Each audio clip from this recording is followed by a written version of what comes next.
Imagine a war machine that had conquered nearly all of Europe, an army moving with such speed and precision that it seemed unstoppable. Now imagine that same force, which had terrified the world, suddenly grinding to a halt, not because of enemy strength, but because of the merciless winter. This is the story of Hitler's Eastern Campaign in 1941, and how the icy Russian winter shattered Germany's momentum. Today on History Plus, we will explore why this campaign failed and how one of history's most powerful armies was brought to a standstill by snow, ice, and relentless resistance. Before we dive in, take a moment to like this video and subscribe to History Plus. If you enjoy stories of history that reveal how the world was truly shaped, subscribing ensures you never miss these incredible tales. Your support helps us bring more detailed and engaging World War II stories straight to you. In the summer of 1941, Adolf Hitler's confidence was at its peak. Nazi Germany had already overrun Poland, France, Norway, Denmark, Belgium, and the Netherlands. Hitler believed the Soviet Union, despite its vast size, would collapse quickly under the pressure of the German war machine. Operation Barbarossa, the largest invasion in history, was meticulously planned. Over 3 million German soldiers, thousands of tanks, artillery pieces, and aircraft were mobilized to strike deep into Soviet territory, aiming to capture key cities and destroy the Red Army before winter arrived. Initially, the campaign seemed flawless. German troops advanced at incredible speed. Soviet forces, caught off guard, were encircled and destroyed in massive numbers. Entire divisions surrendered while cities fell one after another. The blitzkrieg, the lightning war strategy, worked perfectly. German tanks moved faster than supply lines could keep up, and the Luftwaffe dominated the skies. The sense of unstoppable momentum created a dangerous overconfidence among the German commanders. But the Soviet Union was not like the nations Germany had conquered before. Its landmass stretched thousands of miles, and its population was resilient. As German troops pushed deeper into the east, the Red Army was not collapsing. Instead, it was retreating strategically, drawing German forces farther from their supply bases, buying time, and preparing defensive positions. Factories were relocated beyond the reach of German bombers, continuing to produce tanks, guns, and ammunition at an extraordinary pace. Civilians and soldiers alike were mobilized to defend the homeland. By autumn 1941, the German army had reached the outskirts of Moscow. Victory seemed within reach. The city was not just the political center, but also the heart of Soviet logistics and communication. German commanders believed that capturing Moscow would decisively cripple the Soviet Union. But what they did not fully grasp was that their advance had already stretched them to their limits. Supply lines were thin, vehicles were breaking down, and troops were exhausted from months of continuous fighting. As October passed into November, the weather began to turn. The notorious Russian mud season, the Rasputitsa, slowed vehicles and men alike. Roads became quagmires of mud, tanks and trucks sank deep, and entire convoys were immobilized. The German blitzkrieg, which had relied on speed and surprise, was now losing its most critical advantage. Snow and ice were coming, and Germany was unprepared for the brutal winter that lay ahead. Even as German troops inched closer to Moscow, fresh Soviet divisions were arriving from the east. Soldiers trained for winter combat, equipped with heavy clothing, skis, and experience fighting in extreme cold, were moving into position. The balance of power was beginning to shift, and the German army, once seemingly invincible, was facing a foe that would exploit every weakness. As November 1941 arrived, the German army was closer to Moscow than ever before. Some forward patrols reported that they could almost see the distant outskirts of the Soviet capital. After months of rapid victories, many German soldiers believed the end of the campaign was only days away. The idea of celebrating victory in Moscow seemed realistic, but the situation on the ground was becoming far more complicated than German commanders had expected. Their supply lines were now stretched across hundreds of miles. Fuel, ammunition, winter clothing, and food all had to travel enormous distances from Germany to reach the front. Trucks struggled on damaged roads, rail lines had to be repaired constantly, and many vehicles had already been worn down after months of non-stop movement. The German army had planned the invasion with one major assumption: the Soviet Union would collapse before winter arrived. Because of that belief, the army was not properly equipped for the brutal cold that was about to sweep across the Eastern Front. Many soldiers still wore uniforms designed for autumn conditions rather than deep winter. As temperatures continued to fall, the situation began changing rapidly.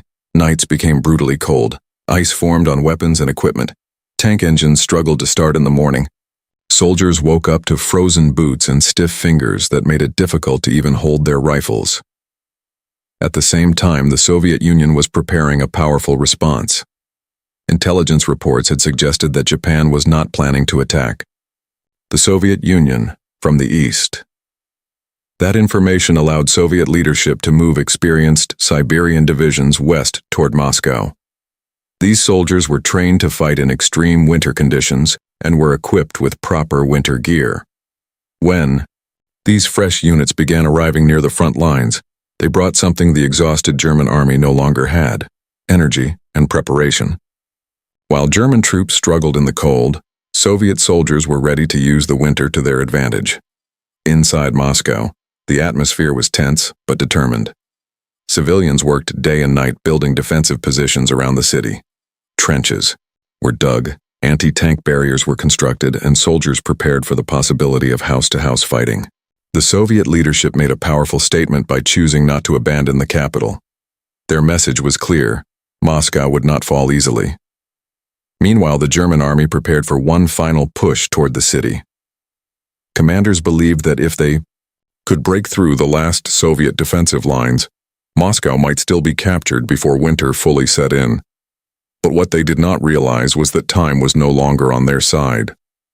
The temperature continued dropping lower and lower, and the Red Army was preparing something that would change the entire course of the campaign.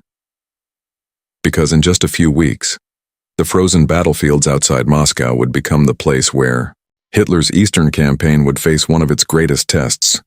By early December 1941, the Eastern Front had turned into a frozen battlefield. Temperatures dropped to levels many German soldiers had never experienced before. In some areas, the cold reached nearly -40 degrees. Weapons froze, engines refused to start, and metal equipment burned the skin when touched without gloves. German troops were exhausted after months of constant fighting. Many units were already under strength and supplies were running low. Winter clothing had still not arrived in large quantities because German planners had never expected the war to last this long. Soldiers wrapped blankets around their bodies and tried to survive the freezing nights in makeshift shelters. Despite these harsh conditions, German commanders still believed that one final effort could capture Moscow. Their troops pushed forward, slowly, trying to break the remaining Soviet defenses. But every mile became harder than the last. Snowstorms reduced visibility, and frozen ground made movement difficult for both men and vehicles. At the same time, the Red Army was preparing its response. Fresh Soviet divisions, including the well-trained Siberian troops, had been quietly positioned along the front. These soldiers were equipped with thick winter uniforms and were experienced in fighting under extreme cold conditions. Many of them used skis to move quickly across the snow-covered terrain. On December 5, 1941, the Red Army launched a massive counteroffensive around Moscow. Soviet troops suddenly attacked along multiple sections of the front, catching many German units by surprise. After months of defending and retreating, the Soviet army was now moving forward with determination. The attack was powerful and relentless.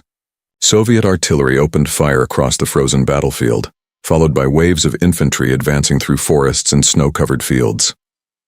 Ski troops appeared in places where German soldiers least expected them, moving quickly through terrain that vehicles could barely cross. German units were forced into desperate defensive battles. In several areas, the pressure became too strong, and commanders ordered their troops to fall back to avoid being surrounded. This was something the German army had rarely experienced during the invasion. The momentum that had once driven German forces deep into Soviet territory was now fading. For the first time since Operation Barbarossa began, the Red Army was pushing the German army backward. The frozen fields outside Moscow had become the place where Hitler's grand Eastern campaign began to unravel. As the Soviet counteroffensive continued through December 1941 and into early 1942, the situation for the German army became increasingly difficult. The once unstoppable advance had completely stopped. Instead of pushing forward toward Moscow, German troops were now struggling simply to hold their positions against constant Soviet attacks. The freezing weather made everything harder. Soldiers had to fight not only the Red Army, but also the brutal cold that surrounded them every day and night. Many German units suffered heavy losses from frostbite and exhaustion. Equipment continued to fail in the freezing temperatures, and supply lines were stretched thin across the vast distances of the Eastern Front. Meanwhile, the Soviet army was gaining confidence. For months they had been retreating and defending, but now they were proving that the German army could actually be pushed back. The successful defense of Moscow became a powerful symbol for the Soviet people. It showed that Germany's lightning war strategy was not unstoppable. German commanders realized that the dream of a quick victory in the Soviet Union had disappeared. The campaign that was expected to end in a few months had turned into a long and brutal war. The Red Army had survived the most dangerous phase of the invasion, and now it was becoming stronger. By the beginning of 1942, the Soviet counteroffensive had pushed German forces far away from Moscow. The capital remained firmly in Soviet hands. Although the war on the Eastern Front would continue for several more years, the events of that winter had already changed the direction of the conflict. Historians today often describe the winter of 1941 as one of the first major turning points of World War II. The German army had discovered that the Soviet Union would not collapse quickly. Instead, it was capable of resisting, adapting, and eventually striking back with great force. The frozen battlefields outside Moscow became the place where Hitler's Eastern campaign began to fail. What had started as a confident invasion, designed for rapid victory, had turned into a harsh lesson about the dangers of underestimating an enemy and the power of nature itself. Moments like this are exactly why we explore these stories here on History Plus. Understanding these turning points helps us see how history was shaped by decisions, mistakes, and the determination of millions of people caught in the middle of war.